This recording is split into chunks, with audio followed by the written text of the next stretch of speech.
Hi, Aurora. Hello, Graciela. So I understand that some stuff has happened to you since we met, and your story is something I can't wait to hear. So tell me how Harvey the Bear started in your mind and what has happened since you and I met in June of 2018. Okay, I need to backtrack a little bit. 2017, that started that school year, because teachers think in school years. That started that academic school year. We came in and we started the first day of school. Of course, the stress is meet your kids and get them home safely and build that sense of team. And on the second day, we started on a Wednesday. On the second day, they're like, you need to go home and storm prep. I'm like, storm prep? We live on the Texas Gulf Coast. Of course, you're always watching the Gulf. I'm like, I am a planner, and I've been watching this, and we are nowhere near a direct hit for Hurricane Harvey. Right. So we got sent home, and we're like, oh, nothing's going to happen. And of course, teachers keep, their own text group. They're like, why did we get sent home? We needed to be up there checking in school supplies. It's the second day of school and all of this and all of that. And then that Friday, we did not go to school. School was canceled. And we're like, but we're not a direct hit. What is happening? Well, of course, all Saturday, Sunday, and Monday, all heck broke loose along the Texas Gulf Coast. And we got the counterspin of the storm. And Harvey decimated Houston along with, from Rockport to Port O'Connor, all the way to Houston. So I remember seeing the airport Hobby, which is the one that I yes. flew into just, when we met, some months later, but I remember seeing the photos, and I'd flown in there before, of it was like underwater, like you couldn't see the runway. It was amazing. And so you're Most right there. definitely. Yes, we lived through it. We lived through it in the middle of the high water rescues. I was watching it. Luckily, my family was okay in that moment. So my worry went to my students, because of course they're my students. And I always say God makes things happen for a reason, and I have to give him all the glory for that. At the start of that school year, I had done something that I had never done. My principal, at the end of the previous school year, before starting the summer, she goes, hey, Freire, you're really good with your team of students. I'm like, well, thank you. She's like, no, you're really good. I'm like, well, thank you. And she's like, I want you to loop with them. I'm like, I don't do that. I love you for 187, and then I need new kids. I need to send them forth. And she's like, well, I wanted it to be your idea, but now you're looping with them. Right. And so I go up and I pack my room and move 6 doors down, and now I'm a third grade teacher. And it was so funny, because that first day the kids came in and they're like, hey, Freire, the familia's back together. I'm like, okay, I love you, but I'm still Miss Freire, But I needed that bond with that group of students because of what unleashed during Hurricane Harvey. Yeah, what happens next? Yeah. So then in the middle of watching the high water rescues, and I'm getting the text messages that the neighborhood where my students live was decimated and the water kept climbing and the military rescue was involved. I just stood up and I'm like, Lord, I'm not okay right now, and I need you to help me be okay so I can help my students heal. And as soon as I said that, it was there's no other word for it. It's just weird. I went and picked up my sketchbook, and I'm like, okay, I just finished praying and I need to calm down. Why in the world am I picking up my sketchbook? You make no sense. Right. But something just said, just follow it, just follow it. So I sat down and my hand just started going. And I'm a rough sketcher. I'm not a fine sketcher at all. I'm a very rough sketcher. And these little images kept storyboarding across my page. No text, just the images. Yeah. And they arrow over. In pictures, literally, you're thinking. Yes, I think in pictures, exactly. Yeah. And at 3 pages later, and I do mean intense sketches. I actually have. You still have them? I still have them. Wow. 3 pages later, I finally stopped. I just stopped and I look back at what I'd done. I'm like, oh, wow, there's this bear and there's this storm and he got rescued. Okay, and I feel better. I'm like, I don't know what all that was about, but I guess you're answering my prayer, and I'm going to let that be. Yeah. 2 days later, we go back to school ahead of the students to prepare for them coming back. And we were in the mud and the muck, knocking on doors. Where are you at? Are you okay? What do you need? Seeing the decimation in their neighborhoods. Yeah. And the You were going principal, to their homes to yes, actually check yes, in on them to make sure that they yes. were still there and Hmm. the homes were there and the families there. So, wow. Yes, yes. It's a smell you never forget when a flood just takes over an entire neighborhood. It is a Yeah. smell you never forget. And the look of decimation and Yeah. the despair is heartbreaking. Especially when So you're 7 and 8 years old. Yeah. exactly. Yeah. So we came back for a debrief, and that was rough. We came back for a debrief. How was it? What did you find out? And the principal said, well, what we're going to do is we're going to do this first day of school all over again. They need a positive connection to the start of the school year. So we're going to do the first day of school all over again. Yeah. And we did, but watching the kids walk through the hallway completely just devoid of emotion. They had lost so much in that week. And I was digging my nails into my palm to not cry. I welcomed all my students in. I'm like, guys, I love you. I've missed you. You guys know I know you, your ins and outs because we've already spent a year together. Thank God for that. Yes, exactly. Things happen for a reason. And I said, I've missed you so much. And I was so prayerful and worried for you guys that I sketched you guys a story so we can start talking about this. I go, because we need to start talking about this. I understand your home life is different right now. I understand sleeping arrangements are different right now, but we are still accountable for an academic year. And the best I can do for you is push you and love you through this year, but you do still have to do work for me. Right. And I Right. said, to get us to start talking about this, I'm going to share the story that I storyboarded. I teach through sketches in my classrooms. They're used to story mapping all the time. Good. And they're like, How lucky okay. are they? How lucky are they that you do that, right? That you sketch and Mhm. yeah, that's awesome. Yeah. So Continue. I started, of course, I had rudimentary sketches, my sketchbook with me, no published book, nothing. Mhm. And I projected, and I can't make eye contact with them because it's such an emotional topic. It's so raw. And I start reading it, and my third graders are silent. I'm like, what happened? Did everybody leave the room? I'm like, but if I look up right now, I'm not going to make it through this reading. So I'm Yeah. not going to look up. I'm just going to power through, and I will handle it at the end. Mhm. So I make it through the reading of the story, and I look up, and all 25 of my kids are silently sitting there sobbing. And they immediately say, that's our story you just told. We need it in a real book. We don't want it Xerox. We don't want it in black and white. We want a real book. Yeah. So I told them, guys, I know how to teach writing. I know how to teach. I don't know the first thing about getting a book done. And they said, Miss Freire, what do you always say when something is difficult? I'm like, no way around it, but through it. They're like, exactly. So get through it. Yeah. But the wisdom of children reminding you what you Exactly. said. That's amazing. And Exactly. like what a moment in, like when we publish books and we want to represent the children in the classroom, a lot of that conversation is about race and ethnicity and language. But in this moment, you're representing their trauma. You're representing their story and validating through story their emotions. I mean, that's huge. And they felt that because clearly you wrote the story with the same experience as they did. So that's amazing. That's amazing. Wow. So then so now they've put the challenge on you, right? Like go figure it out, Exactly. right? So then what did you do next? Because a lot of people want to publish books and children's books, but Exactly. they don't know where to go and then the idea fades away, but yours didn't. So what It happened next? didn't. And I will be incredibly, eternally indebted for that group of my students. They pushed me beyond my boundaries. They moved me from someday I will write a book to I actually wrote the book and got it published, and that they will be in my heart forever. Yeah. Um, okay, so the first thing that I did before I ever even shared the story with them, I did go ahead and get it copyrighted. Mhm. And it took 6 months for my certificate to come in. Yeah.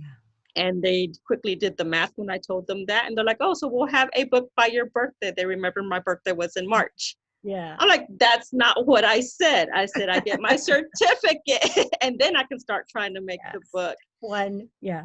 Mhm. Exactly. As soon as Mhm. my certificate went in, I immediately started pitching. And of course, go big or go home. I went to big names and I got some interesting versions of no, no, thank you. And who told you we needed your story? Yeah, well, welcome to the process of trying to get a book published with the big guy. Exactly. And I shared all of Okay. that with my students. They're like, how do you feel when they tell you no? I'm like, well, I go, it's a little dark, but you shake it off and you go again and you realize, well, okay, fine. You were not the right fit for me right now. Right. And when you hear no from publishers, that's when you know that you really are an author. Because When that you means get to open that, you created something and now you're putting it out there and you're not going to get a yes the first time you do it. You're just not. exactly. And That's when you really feel like you're in the process. So good for I you. think it was very important for my students to see that perseverance. And it was so funny. They're like, what publishing house did you reach out tonight? And they were assigning me homework. They would run to my classroom library. They would flip to the back of the book, this publishing house. You're going to email them tonight, and you're going to tell me what they told you tomorrow. They were assigning me assignments. I'm like, whoa, guys. Yeah. Accountability partners, they matter. Exactly. They do matter. They definitely matter. Wow. Come April, May, they were very sad because they didn't have a book. I'm like, guys, I never lied to you. I told you this takes months, sometimes years to make an idea happen. They're like, but we need to know. I'm like, okay, guys, just check in with me for 2 years. I will be in the same building. Come find me. I will tell you what happened to the book. You're third graders at the most. You'll be fifth graders. And they're like, we can't wait that long. I'm like, oh, God. You know, yeah, book babies are born on their own timeline. So yeah, book babies. I love that. Book babies. book babies. Yep. Like, it's hard to birth a kid, try birthing a book, right? Exactly. Yeah. Exactly. Yeah. So they said, we need you to make a deal with us. I'm like, a deal with you guys? They said, yes, you cannot drop us off of your off of our messenger, the one that we used to communicate with our parents. Yes. Mm-hmm. I said, guys, it's my call sign that I use every year. It's what I'm known for. So I have to remove you guys so I can add my new crew. Right. And they're like, you can remove us on the last day before the first day of the new school year. Like 11:59, you can delete it. Yeah. Like, we want to stay in touch all the way through. Wow. Exactly. That's beautiful. Exactly. It's very special. So we finished off and they're like, okay, what's your plan B? I'm like, well, everybody's telling me no. My plan B is, they go, there's 26 letters in the alphabet. You always say that. So what's your plan B? Right. I'm like, guys, for every time I think you've not listened to me, you sure are quoting me well right now. Oh, you're not kidding. Okay. Amazing. And so I'm like, guys, well, plan B is technically funding my book myself. I go, but my teacher salary and my expenses will not allow for that. And then they said unanimously, we will bring you our piggy banks. Oh my gosh, I sat there and sobbed. It meant so much to them. Yeah, they really want this book. They really did want this book. Your Patreons, like the Patreon, the creative community. They want to be your first patrons. Exactly. And one of them even said, my daddy will pay for it. Wow. I'm like, I don't think your daddy can afford this right now either, babe. Exactly. But this is still before you and I met at the workshop, right? So exactly. Yes. And everything. You don't really have a handle on what that looks like quite yet, right? Not quite yet. It costs you money if you're going to create it because it's a product. So. Exactly. Then I got to attend your amazing session. You keynoted, and I was sitting there taking fast and furious notes, which I still have. And I made sure I left the keynote just a few seconds early so I could secure a spot in your breakout. Yeah. Well, and I think you sent me a picture. Yes. Of us in the breakout, right? Yes. Yes. Breakout. Wow. Yes. Okay. So for people who don't know what we're talking about, this was the Galena Park Independent School District Dual Language Summer Academy. I remember it was like a bunch of words. And it was the keynote. And then very importantly, the professional development, additional information we're talking about is the, did I call it birthing your book? I can't remember, but no, it was how to create and market award-winning bilingual children's books, a workshop for teachers. And I did that twice. It was 90 minutes because I really was trying to cram, at that time, 8 years of experience publishing, award-winning bilingual children's books, trying to cram in the process that, like you said, takes years into a 90-minute workshop. So when you went there, see, this is what's intriguing to me is most of the teachers who were there, and I don't think you told me this story, did you? You didn't tell me about Harvey that day because I don't remember this story. Okay. No. I I was just ha so glad to be in your session. I well, remember you yeah, but autographed my book and we got the photo together. I'm so glad I have that photo. well, no, that was so great. But, you already had a book and written, and you had like drive already happening. And I had one other conversation with one other teacher who had actually storyboarded and then Mhm. actually started writing. And that's the thing. It's teachers have a lot of ideas for books, but very few actually act on it, right? And that is why I'm just like so astounded that you already had it and you were already at that point. I wish you would have told me because that would have been so great, right?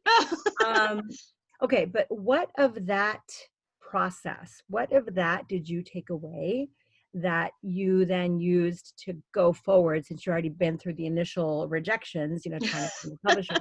What did you take away that nudged you closer to however you got there? Oh my gosh.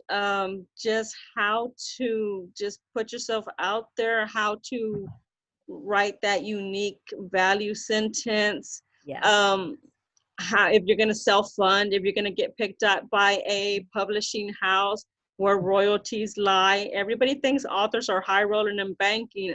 Your name has to be very specific. You laughed. Your name has to be True. very Yeah. specific to be high rolling in banking. Right, right. Well, and then the business structure, right? I really delved into that with you guys because again, you are education professionals, you're our educators. You're not steeped in business models and Right. publishers' compensation and royalties and how much the agent gets and all of that. And I think it's really Exactly. important to bring you that reality because it's hard enough to do this work and get your book baby to exist, But but in to do it when you don't even know what the business around you is doing and who's getting paid for your idea, Aurora, because it's your idea, right? yes. I think it's so important to, that's why I do that, to just tell you straight up, as a publisher, I get this much money out of every $15 book, and Right. you'll get 50 cents. But Exactly. your agent's going to get $4. I want you to know those numbers so that you can now go in eyes open and say, well, that's fine that they're all getting that much because I don't have time to do all that stuff. Or to decide that you're going to figure out how to do it and really, be the Beyonce of your own intellectual property, right? But that's a big choice. And I want you to know the reality before you make that decision. Okay, okay. Right. So then what did you do? I saw it was published by Inspire Books. What was the name of the Okay. So it became May right before I attended your session. right. I had no after no after no. I'm like, okay, Lord, my original prayer was to help my students heal. It did Mhm, that. So mhm. if it is not time for this book to be published at this moment, let me know that because Right, I'm getting ready to shelve it, Lord. I'm not going to toss it. I'm going to shelve it, and I need no, to get on with my life. But right, if it's a no for right now, if it's not a yet thing, let right. me know that. Yeah. So then I attended your session and I took that as a yes, go forth and conquer. Mm. How about that? Like a month later, right? Yeah. Yes, Yeah. yes. And I sent out I'm like, okay, well, the big houses said no, so go just a tad bit smaller. And I got another round of no's. Right. I'm like, okay, well, I need another kick in the tail because I'm about to be done with these no's for right now. Can I ask And you a quick question in the yeah, no phase? In the no phase, do you understand? It's important for aspiring authors. Do you understand why they were saying no? my gander is going to be one, they want to see the grit and perseverance. And two, they want to really kind of let the cream rise to the top, if that makes any sense. Well, not so much. Okay. It's more simplistic. And again, it comes back to the business decision. And I'll just tell you the story of what happened when I tried to publish my first book and I was getting all the no's. Okay. Mhm. I'll never forget it. And I still have this email. I should probably add it in the workshop. But I was pitching Latinovating, which is my nonfiction book about Latino entrepreneurs and innovators. And my editor, who was doing the professional editing, she says, the publisher in San Francisco that I work for, they have a tagline of, building a world that works for all, this kind of inclusive tagline. And she says, I believe they'd love to publish this book. So she introduces me to this publisher in San Francisco. And again, I don't know anything that's going on. I'm a first-time author. And I've got this introduction from my editor. So I can't wait to meet him. And she's like proposing a lunch and everything. Do you know how much time this guy gave me? He pretty much jumped online, opened up Google search, typed my name to see what comes up. And at that time, the most work that I had been publishing that was already published was in a wide variety of disability magazines and journals, because my oldest daughter is blind and hearing impaired. And so I had been doing, parenting articles, advocacy, how to raise a dual sensory impaired child, educational advocacy, IEPs. I had published a lot in journals, right? And so what did he find? He finds parenting and advocacy articles, okay? Not articles in Forbes about entrepreneurship or innovation. And so the most thought that this publisher was giving me, even though he got introduced to me by somebody that knows the publishing house, he literally said to me, Aurora, Graciela, I do not understand why you are publishing a book on innovation and entrepreneurship and think it's going to be successful, because you are obviously much more well known for childcare and parenting. Wow. That is called you have no platform. That is called you have no name, you're nobody in this genre, right? No street cred. If I was Professor so-and-so at Princeton Business School who'd already published 6 other business books, and now I'm going to add a book about entrepreneurship from the Latino community, then it'd get published like that, because obviously this guy's already well known in those circles and the people who buy those books. So the reason you were getting a no is because I bet those publishers jumped on, typed your name in Google, and found nothing that you've ever written or published anywhere. Like, I don't know, like before 2018, had you published any articles or blogs or anything that was available on the internet with a quick search? No. Okay. So therefore they think you don't exist. You're not known to anybody. You have no audience. You have no platform, and you're not going to sell anything. We're not going to make any money. That's all it is. Right. Okay. And I want to say it that way because every author that starts out is going to have that experience. Right.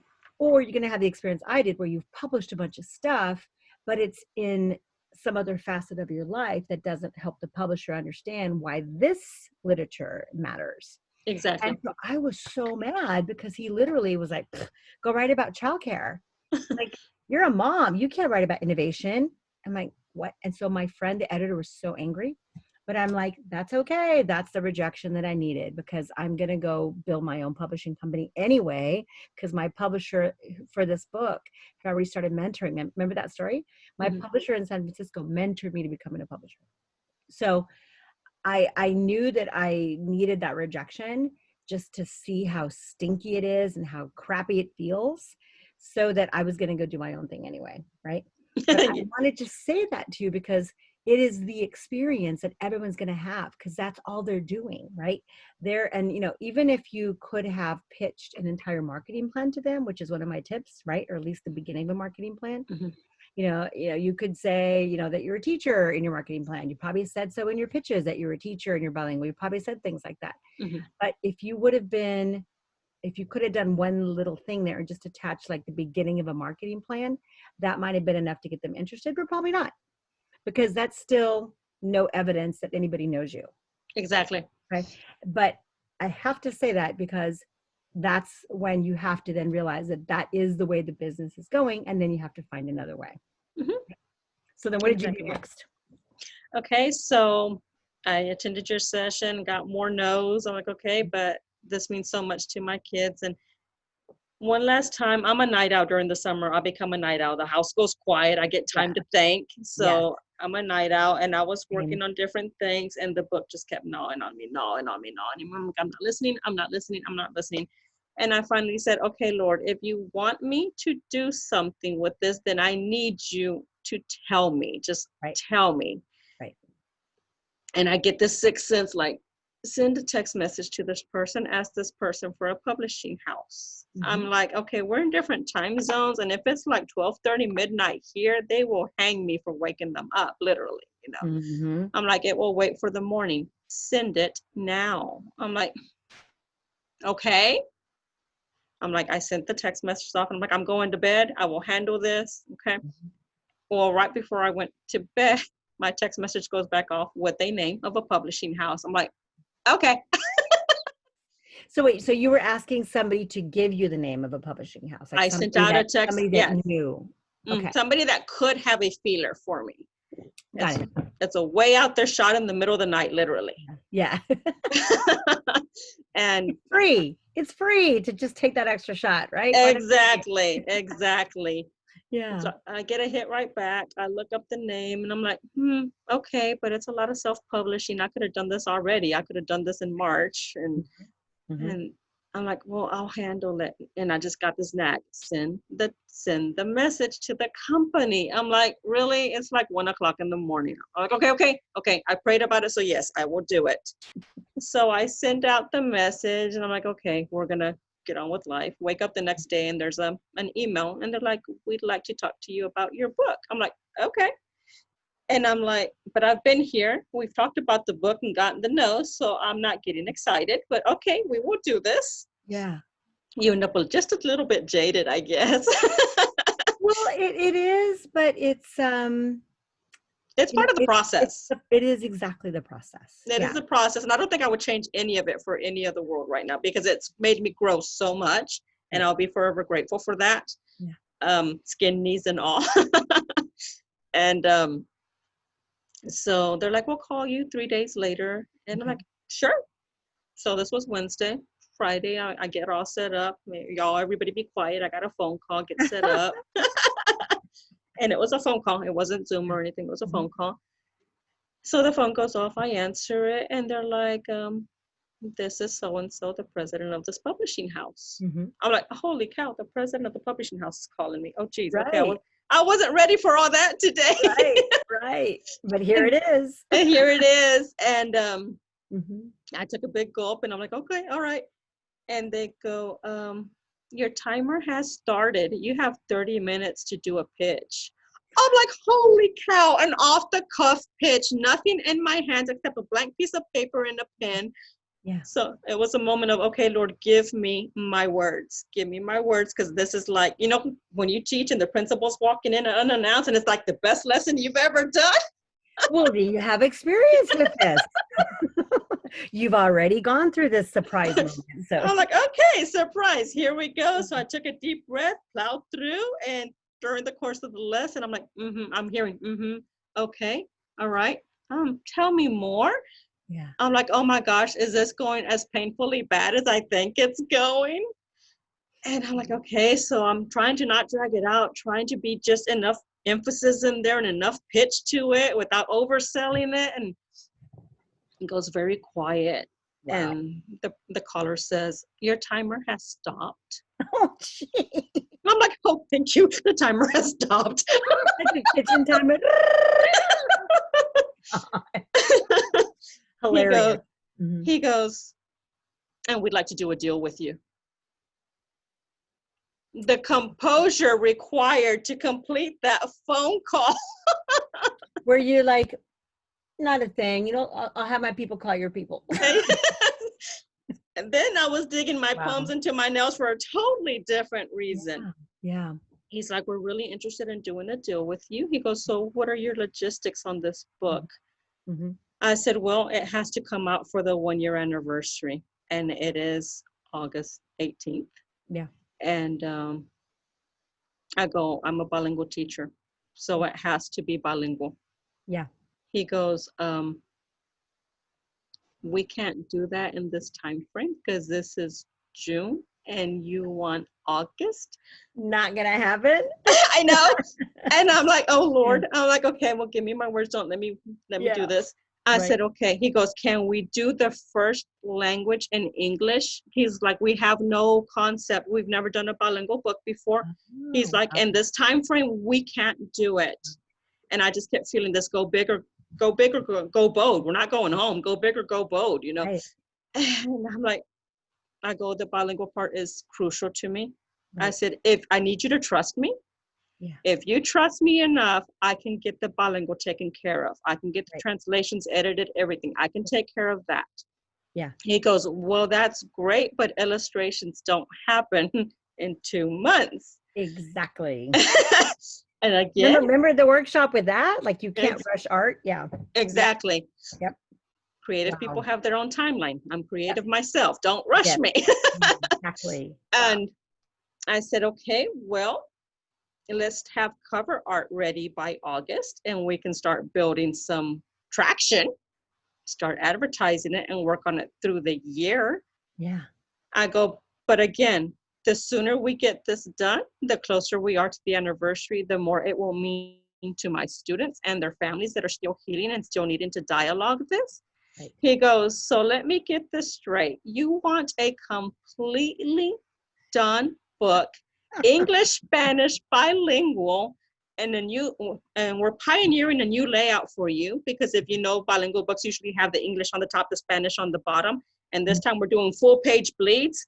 The Mhm. top left is English, bottom right is Spanish with full Yep. page bleeds. And he's like, do you know how long a full page bleed takes to create? I'm like, I'm sure it takes a while.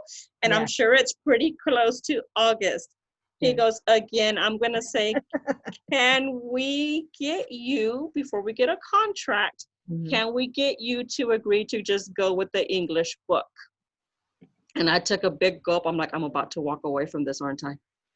I'm like, oh Lord, what do I say? I said, no, I really need to have the bilingual book. It means that much to me. He's like, we can phase it in later. I'm like, no, absolutely not. My first book off the blocks, I owe it to my kids in bilingual format. Wow. And he's like, oh my gosh, I am going to trust you on this. Let's do it. Wow. And so you're saying I will bring the translation because I am the teacher and this is going to be a partnership. Yes, Fantastic. yes, yes. And I could find my own editing team. He's like, we usually have to vet our translators and there's a Oh, process. And no, the way they do it. I'm like, nope, nope. Yep. yeah, That's amazing. So you got it done. got it done. And the composure again to finish that phone call, I can still remember I hung up the phone. I screamed once, and then I grabbed my phone and messaged out my students. We just got picked up for publishing. Scream with me. And then I'm flying down the hallway to go find my family, but I had to tell my students first. That's amazing. So, all right, I was going to go look it up, but I want you to tell me. So what was the pub date of Harvey It Grant? ran off the presses for the first time. It went live for pre-sale. It went live for pre-sale on the day of the anniversary, the 1-year anniversary, August 27th of 2018, and it rolled off the presses for the first time October the 16th of 2018. That is unheard of. 2018. That is That is unheard of. unheard of. That's like ridiculous and amazing. But okay, so what's happened here is the publisher saw a unique idea that was very much tied to a national event. So he saw your potential to tell the story. And then when you mentioned bilingual, I'm sure he must have been thinking, ooh, bigger market, but then thinking, oh my God, she wants it right now. And then, but then there's your business decision, right? Is that if you can bring the resources and bring the trust and bring the second language, then he's going to go through all the hoop jumping to make it happen because this is a really excellent business opportunity for him, right? And his publishing company. So you found the right person. That's amazing. Yes, Now, yes. let me ask you this, because the way you just told that story and getting put on the spot to do a pitch, you were ready. Obviously, you sold it. But how much did the workshop and the marketing mindset that I gave you guys to teach you that it is about marketing, everything's about marketing, right? Did you feel like you were relying on any of that in the moment of like how you were thinking about the pitching or the fact that you were pitching or like what to emphasize or like how much of that came up for you then? Like probably the unique value proposition? Like That tell most me about definitely. that. Tell me about like how you connected those marketing dots for yourself in that moment. Because I think teachers hearing this story would really freak out at the idea that you're like on the phone because you got your first bite and suddenly you got a pitch like right now, right? But you were ready. So I want to know like, how I you didn't. brought it together in your I mind. definitely didn't feel ready, but of course, your session was very helpful. It gave me that unique value proposition. It gave me my words for that. You also taught me, how much is going to come back to you, how much it takes an outlay to get a book going, how much actually comes back to you. You end up bleeding out way more money than what usually circles back around to you. And that Until helped. such time as you can get those bigger deals. But yeah, in the beginning, Exactly, yeah. exactly. And one of the things that I really held fast to, and again, at the risk of walking away from the deal, was, okay, guys, I teach full time. Cannot, I don't want to buy stock in all these books and then have to sell them myself. I, Exactly. I don't want to do that because that's lost money, because of course Mhm. teaching snows you under by itself. Yeah. I said, I want to keep my upfront cost as low as possible. Mhm. I don't want to sell them out of the trunk of my car, is what I exactly told them. Right. I don't want to Exactly. do that. I go, I I don't want to will, be that person. no, no, hey, I have a book, you want a copy? No, that was not what I wanted to Right. do. Yeah. My career I is, have some in my car. No, no, no. exactly. Leave that insanity to me. Leave that. So they're like, okay, so Yeah. what should we do? And we decided to do a hybrid print. Mhm. And Mhm. that means that it's a print on demand. Mhm. Yep. Very little stock is held. I'm not having to pay a warehouse to hold any of my stock. That also came from you. Yep. Um, the shipping, I'm not necessarily in charge of the shipping. I'm not having to come home from teaching and log on who wants a book today type thing. And when can I go to the post office? And oh no, the post office missed the pickup. That I No. can handle that more during the summer, during Yeah. what is an academic year. I really honestly Yeah. can't. And it's important to realize what your own limitations are and grow from there, but not just know yourself under from immediately from the get-go. Right. Um, Right. so I decided to do a hybrid print, a print on demand, Yeah. and that helped a lot. Yeah, so smart. So then you could have a little bit of stock, but then it's very simple to log on and order more. And that's the brilliance of the technology that we have now, the Yes. models that we have is how easy. Just this morning, I went on and I went to the warehouse and I drop shipped 50 books to Maine of our Captain Hmm. Mama books. So it's so easy. I didn't have to package anything. Just so thank God for that. So that's something that you could do now. And if you want to have some on hand for special or for events, and you can choose to do that, but you don't have to do that. So that's really smart. That's awesome. Right. As Wow. an author, I usually try to keep at least 25 books in stock in case I have an event come up or somebody says, hey, my nephew has a birthday party. Can you autograph a copy for me? Yeah, So it's easy to replenish 25 and you're not holding a ton of stock at right. home. Yeah, I started with pretty much, just talking to other authors that were actively doing school visits and things, and my number's 300. So your number might go up one day too, right? Whatever that number is for you that you're comfortable holding, right, and Mhm. have space for, that's the key. Because I also know that, like, if I had in a big event, I need to order right now and I need 200, Right. it takes like 2 weeks to get them. So I'm Yes. especially about the shipping. So these are the things that you learn along the way. But the thing is, you got it done. And tell me about bringing this book to the students. Tell me Oh about my gosh. Oh that my moment gosh. of the book is real. The book baby popped out and now you share it with the kids. Tell me about that. What was that like for you and the kids? Well, I had done a few author events before I got to share it with them. They saw me hold it in the hallway, but they had moved on and become fourth graders by Oh, the time it rolled off the presses. mhm, So I had done about one or two author events before that, just kind of get my feet wet, get my name out there. mhm. And I just knew I had to do this one for my kids. So I asked their teacher if she would allow me the opportunity to read it to them. Yeah. Oh my gosh, we cried so hard. I barely finished. I barely made it, but Yeah. we all cried so hard, and that was such a joyful, awesome experience. Yeah. And that Amazing. is Harvey Bear Gets Rescued. El Osito Harvey es rescatado. And I'm Yeah. currently working on the sequel, Harvey Bear Rebuilds. What happens after the storm? What happens after you leave the shelter and go home to nothing? That That's one rose off the presses. I kept my same launch date and my same print date, just in true. honor of Wow. So having done it the first time. that's the next one. Yes, and it rose off the presses October the 16th. Awesome. That's amazing. So it's coming right up. Mhm. Wow. Wow. Wow. Wow. So, I have to also commend you on digging in on the bilingual nature of the book. Okay. Because, for me as the publisher that, I own the publishing house, it was never questioned that it was going to be bilingual. Mhm. I did wonder if I should do an English version and a Spanish version, but then I'm like, why would I do that? Right? I mean, who am I trying to please by doing that? Right? But I love that, given the offer right there, your first time conversation with a publisher that's interested, that you dug in and you held to the value of what's important to you culturally, linguistically, and for your kids, you know, because Yes. it would have still been a successful book if it was all in English, but you would forever know that something really important is missing. Right. And some days I'm like, I can't believe I was almost walking away from this if he had said no, but it just meant so much to me. Yeah. And I just Well, had to if do you it. had, you would have found somebody else. I mean, I'm getting that tenacious vibe from you here, you know? I Yeah. think the worst thing that you can tell me is no. I'm like, okay, well, watch me do it. So October 16th is the launch date, right? So Yes. that's coming up real soon. So are you already doing pre-orders and all of that? Yes, the link is live for pre-orders, Barnes& and Noble and Amazon.com. Okay, well, good. So we'll make sure that we post this little interview, little parts of it, and get the word out.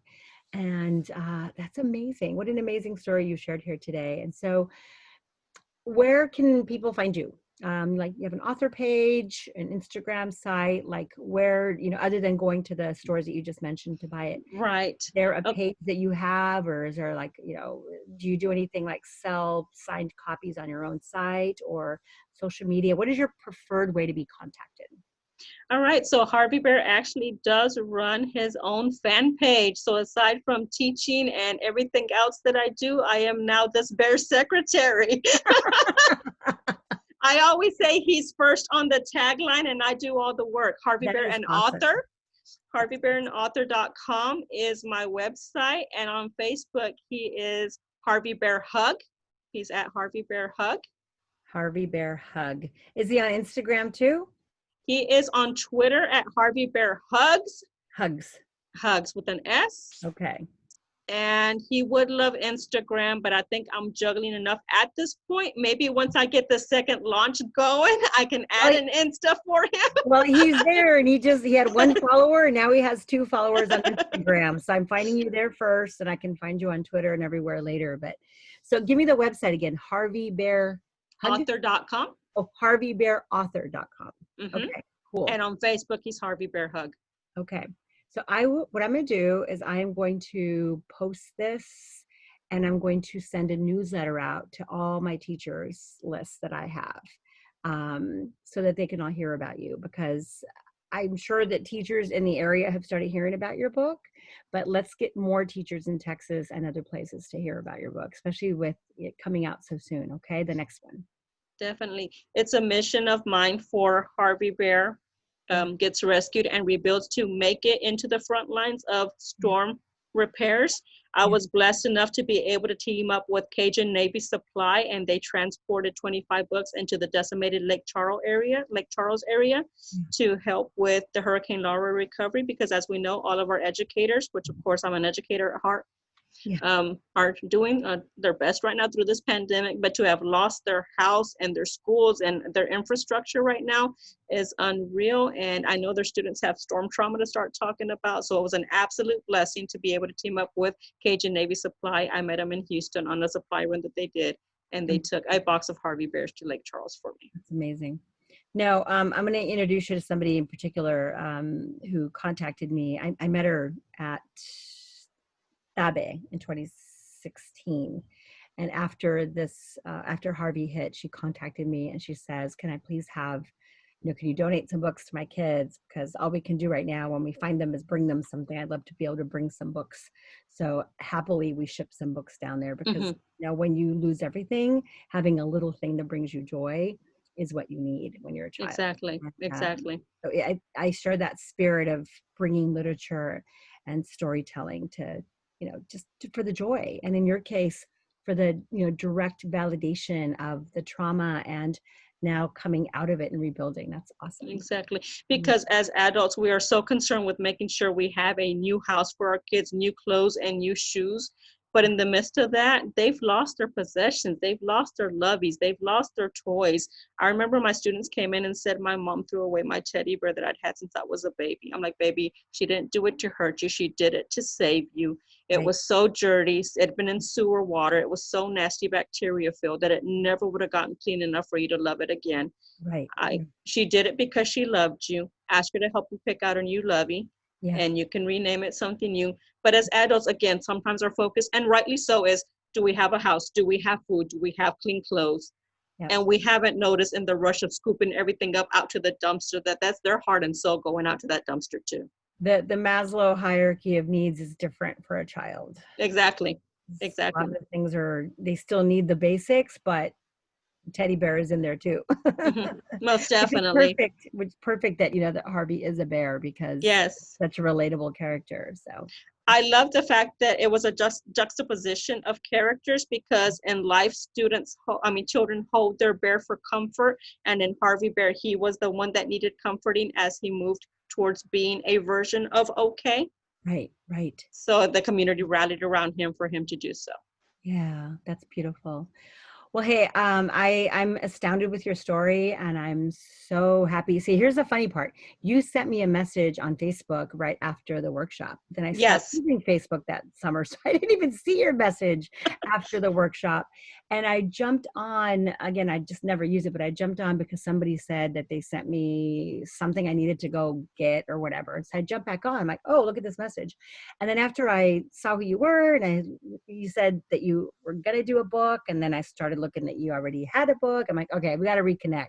Just something Yes. happened here. So I'm so happy that we found a way to reconnect, and Most definitely. And let's stay in touch for sure. let's stay in touch, and we'll get this out in front of my audiences, and then I guess we'll close it off, and then we'll do some talk about how we can work together and cross promote. Most definitely. I would love to have you featured on Harvey Bear Hug.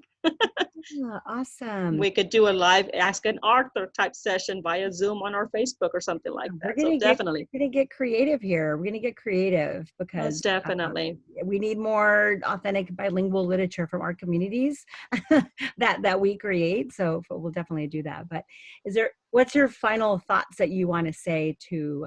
Let me let you address aspiring authors who are teachers, aspiring authors in general, but teachers who have a book inside them that they want to get out. What would be your number one advice to them now that you are where you are?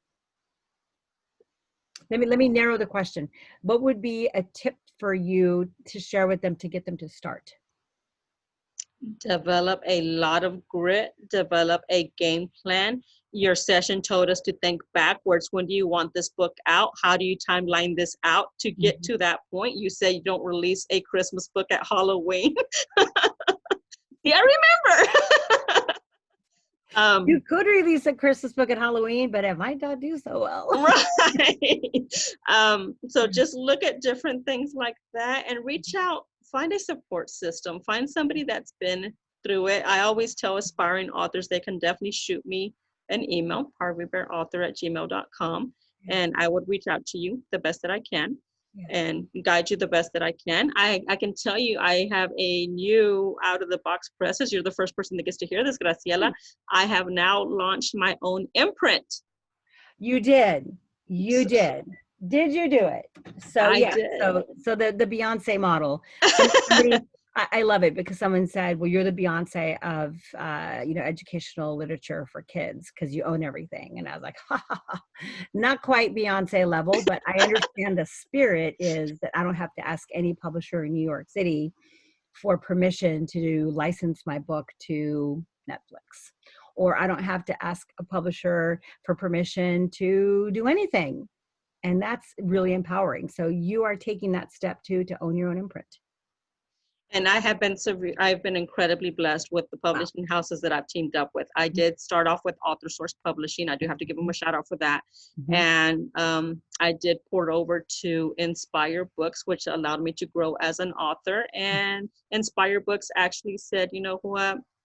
We love you enough to tell you you are ready to have your own imprint. We're always here for you, but you are so worthy of your own imprint. And they're like, we don't say that lightly.